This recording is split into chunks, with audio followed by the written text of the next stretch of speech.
Hello there, dear friends, and welcome once again to the Relaxed Fantasy Review. Today, we're going to be looking at spellcasting, and we're going to be looking at spells for one of the least played classes in all of D&D, the Artificer. Artificers were introduced in the Eberron books, and were fully fleshed out in Tasha's Cauldron of Everything. So most people have access to Tasha's Cauldron of Everything and can play an Artificer if they want to.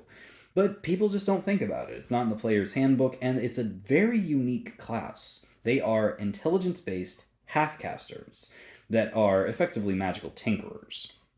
They do get some cantrips, which is better than most half-casters, but they get 1st through 5th level spells. And their spells are weird. Their spell lists are very different, and it's hard to read over them without going, wow, there's not many things in here I would normally take.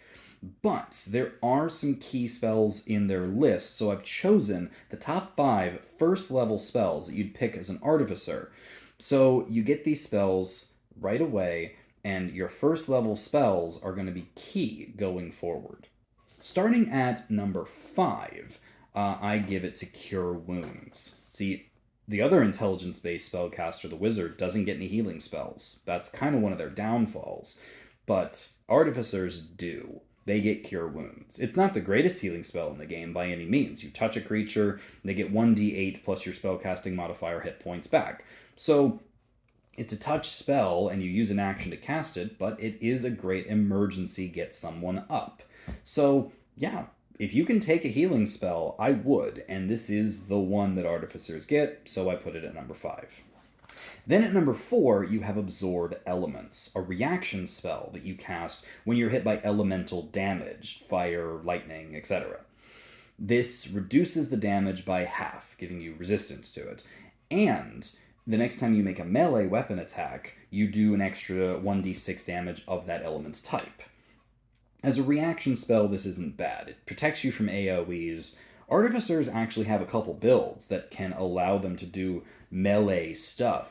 Battlesmiths and armor artificers, and Absorb Elements powers them up for that purpose. And it gives them a good safety against AoE spells, since they're not the tankiest characters in the world with a d8 hit die. So all in all, a good pick for an Artificer for sure. Then at number 3, you have the only attack spell on this list, and that's Catapult. Don't hear much about that spell most of the time, but Catapult is a fun little spell. It's in Xanathar's Guide to Everything. You grab an object that weighs between 1 and 5 pounds. You could grab a rock, or a small piece of furniture, or hell, anything out of your pocket, really. It could be a weapon if you want. And then it gets hurled at a creature 90 feet from you. That creature makes a dex save. If they fail it, they take 3d8 damage. And whatever item it is could potentially break. A lot of people will pull shenanigans with this by hurling bottles of acid, or bottles of poison, or incendiary bombs of some kind. Doing this really gives the Catapult spell an edge, and honestly, it's a good spell. 3d8 damage is not bad. A dex save is not the greatest thing to target in the world, but it isn't terrible, and the Catapult spell has a lot of uses for just throwing things. It's nice. Then at number 2, we have Fairy Fire. A cool spell, to be sure.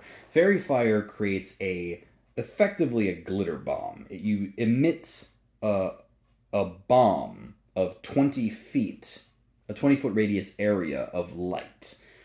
Green light, purple light, you choose the color.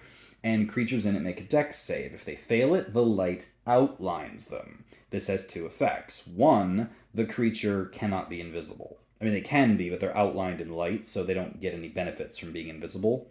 And any creature that attacks the creature that's glowing has advantage. So your entire party gets advantage on their attacks against this creature. It's a phenomenal buffing spell for the whole party. It does require concentration, so watch out for that, but it is well worth the concentration to give your whole party advantage against the enemies. And since it's an area spell, it can affect multiple creatures. It's a really powerful ability. Beaten out only by number 1 on this list, Disguise Self.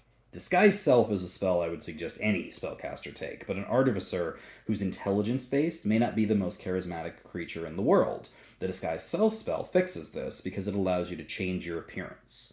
It's just an illusion, so if someone tries to touch you, they'll know that they're not touching like a real person, as if you're any different shape than your normal self. But you can change your face, you can change your race, you can change your gender, you can change anything that you look, even what you're wearing can be altered by Disguise Self.